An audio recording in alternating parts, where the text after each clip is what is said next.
ये कहानी सुनकर आंखें भर आएंगी। ये कहानी है एक गरीब पिता और उसकी बेटी की। एक बार वह गरीब व्यक्ति अपनी बेटी को उसके स्कूल से लेकर शहर के एक महंगे होटल में पहुंचा।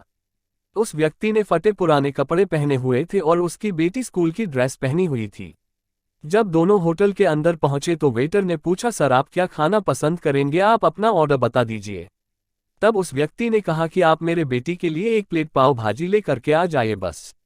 वेटर ने कहा, सर आप कुछ नहीं लेंगे, आपके लिए भी कुछ लेकर आऊं। तो गरीब व्यक्ति ने कहा, मेरे लिए कुछ नहीं, आज मेरी बेटी के लिए पार्टी है।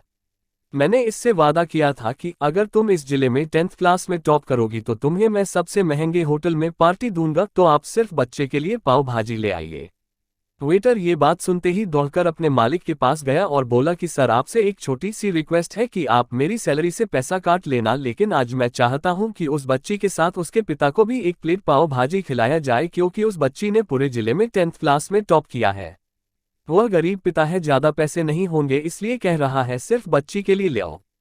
होटल के मालिक ने जब ये बात सुनी तो मुस्कुराते हुए बोला, तुम उसके पिता के लिए भी पाव भाजी लेकर जाओ, पैसे मत लेना, 5 पाव भाजी पैक करवा कर ले जाओ और 2 किलो मिठाई भी लेकर जाओ और उनसे कहना ये पार्टी होटल की तरफ से है, आप ये मिठाई ले जाइए और जश्न मनाइए। जब वेटर ने 2 प्लेट पाव भाजी लेकर गया तो वह व्यक्ति चौंक गया और बोला, मैंने तो एक ही मंगाई थी, मेरे पास पैसे नहीं है। वेटर बोला, अरे सर शर्मिंदा मत कीजिए, ये पार्टी होटल की तरफ से है, आपकी बेटी ने टॉप किया है, ये मिठाइयाँ लेकर जाइए और जश्न मनाइए। पिता और बेटी खुश हो गए और चले गए। कई साल बीत गए। उस गरीब पिता की लड़की अब यूपीएससी की तैयारी करके कलेक्टर बन चुकी थी और इत्तेफाक से उसी शहर में उसकी पोस्टिंग हुई थी। उस लड़की ने उस होटल में सूचना पहुंचा दी कि मैं उस होटल में लंच करने के लिए आ रही हूं। होटल के मालिक ने जब ये सुना तो होटल को पूरी तरह से सजावा दिया। गांव में ये बात पूरी तरह से फैल गई और कस्बे के सभी लोग उन्हें देखने के लिए आने लगे। कलेक्टर अपने पिता के साथ उस होटल में पहुंची। कलेक्टर ने होटल के मालिक से कहा कि शायद आप मुझे पहचाने नहीं, हम वही पिता पुत्री है जो कि हमारे 10th क्लास टॉप करने पर आपने मुझे पार्टी दी थी। हम वही पिता पुत्री है, आज फिर से आए हैं और आज पार्टी हम देंगे आपको, आपके पूरे स्टाफ को और पूरे गांव को, क्योंकि आपने गरीबी का सम्मान किया है।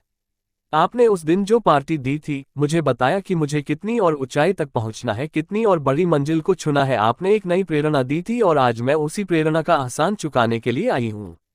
वो मैडम ये सब कहते जा रही थी और आंखों से आंसू बहती जा रही थी।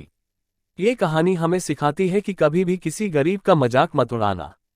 हो सके तो उसकी मदद करना और अगर मदद ना कर सको तो उसका मजाक मत उड़ाना, क्योंकि वो सब देख रहा है, बनना है तो उसकी नज़र में अच्छा बनिए। जहां भी रहिए कर दिखाइए कुछ ऐसा कि दुनिया करना चाहे आपके जैसा।